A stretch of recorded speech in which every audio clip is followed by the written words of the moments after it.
I never thought I would be saying these words much these days. Great job, Ubisoft. I'm honestly really surprised Ubisoft is still capable of delivering us something like this Vaas Insanity DLC. I was very excited for it, sure, but my expectations were tempered, and I was a little worried Ubisoft would ruin Vaas for me. But this DLC far surpassed my expectations, and then some. I'm not sure if they brought back the Far Cry 3 writers for this DLC, or if Michael Mando gave tons of input, but it really felt like they understood this character. It feels like the same guy from Far Cry 3, almost like we never left, and the ways they expanded upon Vaas and explained some of his backstory and way of being felt extremely accurate. I could totally see all these things happening prior to Far Cry 3 and all of this going on inside Vaas's head. While Vaas is obviously still a fantastic villain in Far Cry 3, we never really got too much insight into his psyche, his backstory, or any extra layers that you may expect a villain like this to have. Vaas isn't even the only great part about this DLC though. Citra and Jason also play huge roles in this as well, and I love what they did with both characters. It's amazing how your perspective and opinions of different characters can change once you swap sides and see things from Vaas's point of view. One of my favorite moments by far of this entire DLC is the opening cutscene where Jason stabs Vaas, except from Vaas's point of view, Jason looks nuts. Jason looks like a total psychopath, and you can see Citra edging him on to fight for her. I mean, just look at his eyes. I really love how they portrayed Jason in this because we always knew that Jason obviously wasn't the best guy. I mean, he's an anti-hero, but since we played as him, we naturally tend to empathize with him and see the good within him. And I love how when we swap perspectives, it feels like the complete opposite. Jason feels like the psychotic villain, killing anyone who gets in his way and bullying Vaas, trying to take his place as Citra's warrior. I also love how the DLC makes you kill Jason over and over and over again. It's so symbolic of Vaas's definition of insanity line, where he keeps killing Jason, but he just won't die. Oh, and let's not forget Jason got his own definition of insanity monologue. Killed you once already, and it's not like I'm fucking crazy. It's okay.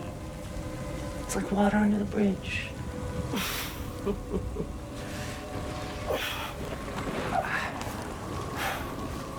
Did I ever tell you the definition of insanity?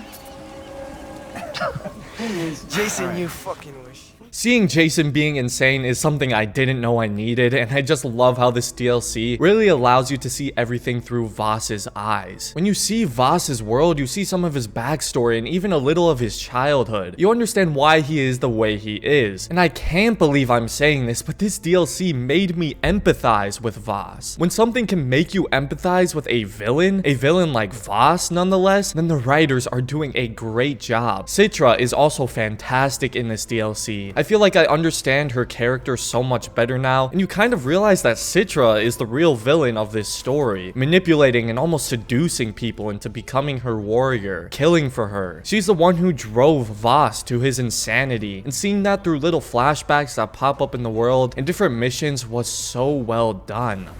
Vaas, my warrior. First time I ever killed was for my sister. Pull the trigger, Vaas. Do it for me. Oh, sad little boy.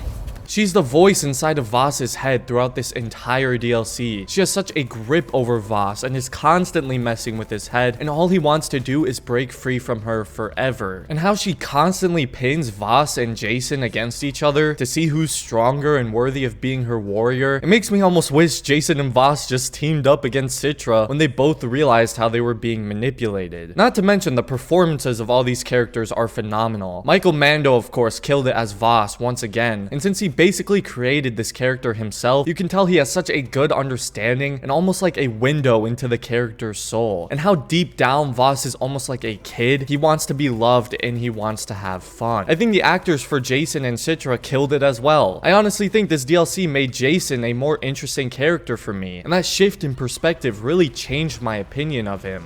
Alright, now that I've covered most of what I wanted to talk about with the characters, the flashbacks, and the general story, let's talk about the gameplay and what you actually have to do in this DLC. Something I've always appreciated about Far Cry DLCs is they're usually far different from the main game and introduce something completely unique for the series, like Far Cry 3 Blood Dragon or the Far Cry 5 DLCs, for example. And this DLC definitely follows this trend. Basically, this entire DLC takes place inside the mind of Vaas. There's this fairly sized open world with volcanoes and oceans, flying sharks, ghosts, and Vaas's former soldiers. You start off in this almost home base / safe zone area, and you're given a very simple task by Citra. You must retrieve the 3 pieces of a knife spread out across the world, and you're free to do any exploring and looting you need to do in order to properly equip yourself for the battles that'll await you. Except every time you die, the entire thing resets. Your mission progression, all your weapons, cash, skills, everything except for the permanent abilities you can unlock with cash. The permanent abilities give you some really useful boosts and new abilities like the wingsuit and grappling hook, increased health, more healing syringes, etc. You get cash, ammo, and skills from looting chests or dead enemies scattered across the world. You get weapons by doing these gun shows where you have to kill a certain amount of incoming enemies, in which you'll be rewarded with a new weapon and weapon case. You can then upgrade the weapon case to increase the tier of your weapons, giving them more attachments and increased damage. There are also these skills you can equip in sockets that you'll find from completing some of the missions in the world, like an extra life skill, or you can get them off dead enemies and chests that can give you things like increased movement speed. I had a lot of fun with this whole system. Not only is it something new for Far Cry, but I love how everything is self-paced. You can explore, loot, and upgrade for as long as you want, as long as you don't die, and you can find all the good weapons and skills to be prepared for the challenging fights that will await you at the knife locations. There's also quite a lot of suspense, since if you die,